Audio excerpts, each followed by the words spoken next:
The price of getting Trump's support is you have to say the election was stolen, or you have to say that Trump won the election and Biden is not the president. Which he doesn't believe. How's it actually possible to say, I'm this really serious heavyweight guy who cares about morality and character, and Donald Trump is abhorrent and the Antichrist, and then say, actually, I was wrong, Donald Trump's great? The shift has been so profound to accommodate Trump, to be alongside Trump, to be the vice president and hopefully set himself up to be president. He does it by choosing to abandon the thoughtful, Christian, empathetic, tolerant, conservative vision and instead re-embrace his hillbilly identity. This is where this other side of his personality comes through. He's reverting to blame, anger with immigrants. There is some talk that the Vance's favoured idea for the next election ticket is Vance-Trump. Oh, Vance with Donald J. as his running mate. Correct. How better to keep Trump Sr. on board than to have Trump, the name, still on the ballot. As the VP.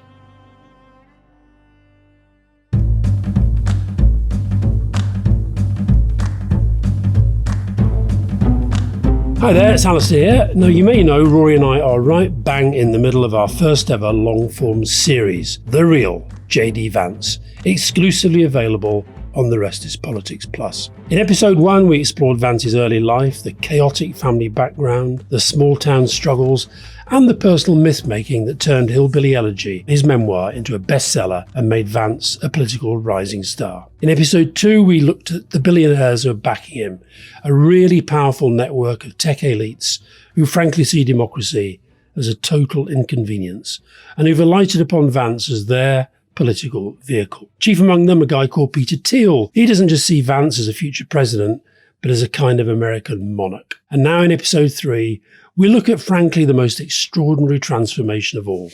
That's JD Vance's journey from the days when he called Donald Trump Hitler to become his most loyal acolyte and vice presidential pick. He's abandoned the thoughtful, Christian, moral persona that he once performed and now leans hard into grievance, anger, and conspiracy. So how do you make peace with your former self to get close to someone you once referred to as cultural heroin? What does it take to go from moral clarity to sycophancy? And what is the end game? To hear all 3 episodes in full, just go to therestispolitics.com and sign up to The Rest is Politics Plus. There's a 7-day free trial, no ads, loads of bonus content waiting, and it takes less than 2 minutes to do so. Here's a short extract from episode 3. I really hope you enjoy it.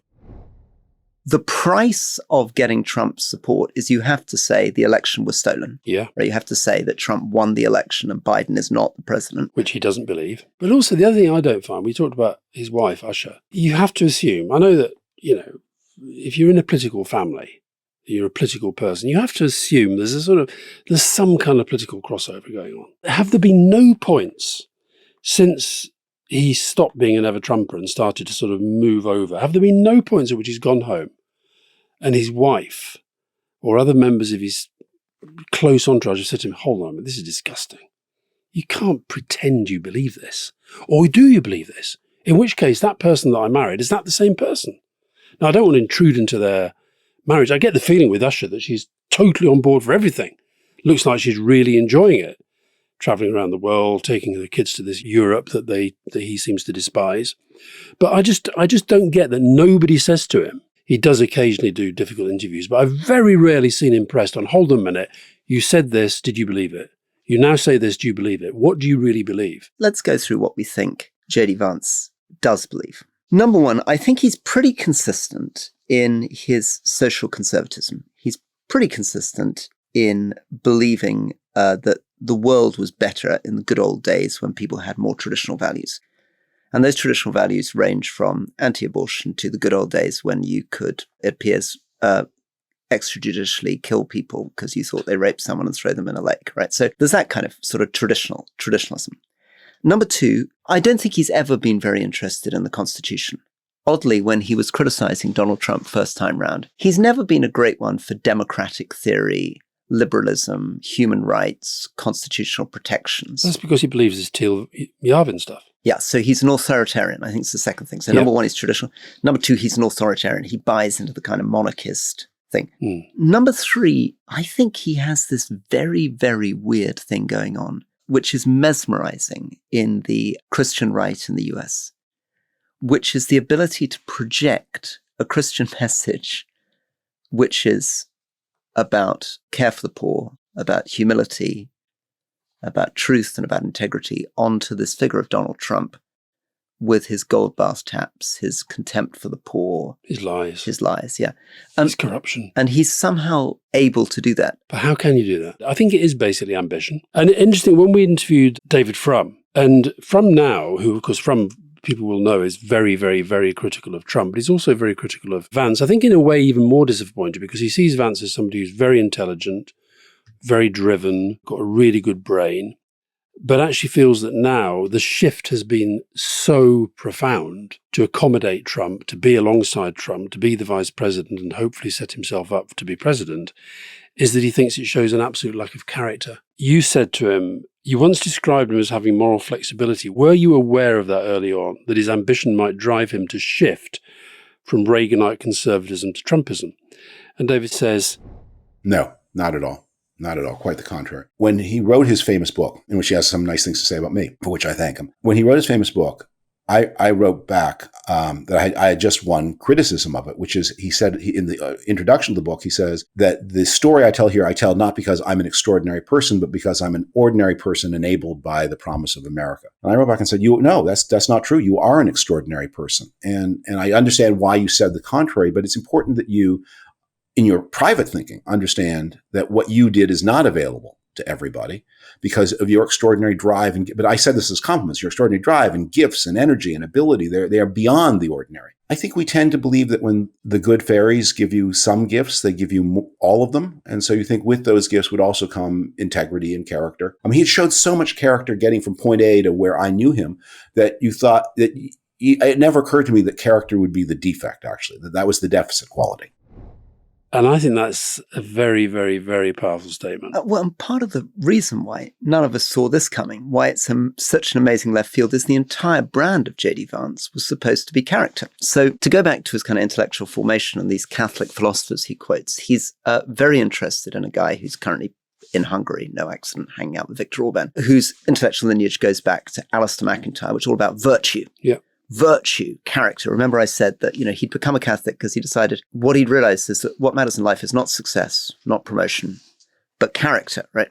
So when somebody has made their entire shtick, character, Christianity, my love of Muslims and immigrants, my abhorrence of Donald Trump, to then turn out that actually the one thing you don't have is character. Yeah. Is kind of weird. It's a problem. But I also or except it isn't a problem. I mean, that tells you a lot about the sort of modern political world. I mean, how is it actually possible to spend, say, I'm this really serious heavyweight guy who cares about morality and character, and Donald Trump is abhorrent and the Antichrist, and then say, actually, I was wrong. Donald Trump's great. And I don't know. So I suppose you read out some of those statements about the things that he said about Trump when he was not a Trumper. And there's just as many then statements explaining why he didn't think that anymore, including he's the best president of my lifetime. And this was in defense of Trump's actions on January the 6th. So it really is a kind of very, very, very, very big leap. Let's just quickly get people up to date on the chronology. So I think we left it with Vance being a bit behind in the polls for the primary. He wins the primary because Trump actually, for the reasons you've talked about, comes strongly out behind him. And at that point, the attacks on him, he needs it. Desperately needs it, because the only way of killing his opponent's attacks, which is this doofus was really rude about your hero Trump, is to have Trump himself come out and say, I love JD Vance, which he does in classic Trump style. And so in September 2022, just before the election, he says, JD is kissing my ass. He wants my support so bad. And then he adds, this is a great person who I've really gotten to know. Yeah, he said some bad things about me, but that was before he knew me. And then he fell in love. It's all about him, isn't it? It's a relationship. So, and one of the things, as we know, Donald Trump likes to sort of sit and watch television all day long. It seems he watched some of the debates. Right. Vance debates in the primaries. Yeah. And one of them, he was pressed on this thing, how can you go from that to that? And he says, I got baptized 3 years ago. I've had 3 kids since then. A lot's different. That's it. He's found God and Trump. One of the things that's different is that I've changed my mind about Donald Trump. He was a great president. At the end of the day, one of the things this race presents is an opportunity. Who actually agrees with Trump on the core issues of trade, immigration? Who's willing to fight for an America First foreign policy? I think it's me. I mean, that's quite an effective piece of communication. And this will bring us to the Senate. But in order to achieve this, he needs to do two things. He needs to, as Trump says so politely, kiss Trump's ass, prove absolute 100% loyalty. But number two, he needs to psychologically get himself into the place of justifying this. And he does this, and this is something that Ezra Klein has pointed out when we interviewed him on the podcast on leading. He does it by choosing to abandon the more thoughtful, Christian, empathetic, tolerant, conservative vision, and instead re-embrace his hillbilly identity. He also starts to flirt with conspiracy theories. So listen to this. If you wanted to kill a bunch of MAGA voters in the middle of the heartland, how better than to target them and their kids with deadly fentanyl? This looks intentional. It's like Joe Biden wants to punish the people who didn't vote for him, and opening up the floodgates to the border is one way to do it. So he's basically saying that Biden is targeting MAGA voters with fentanyl. So this is where this other side of his personality comes through, not the tolerant Christian intellectual side, but he's reverting to blame, anger with immigrants. He begins to really get into, as you see, he's beginning to hint that he's in favor of protectionism. We already know he's gone from liberal democracy to authoritarianism. He's gone from free trade to protectionism. But one of the other things he's changing on is America's role in foreign policy and Zelensky. There you go. Thank you so much for listening to that extract from episode 3 of our mini-series, The Real JD Vance. To hear the full conversation between me and Rory, along with episodes 1 and 2, just go to therestispolitics.com, sign up to The Rest is Politics Plus. You'll get a 7-day free trial, ad-free listening, new episodes of the series dropping every Friday morning. Takes you less than 2 minutes and just a couple of clicks. Just go to therestispolitics.com.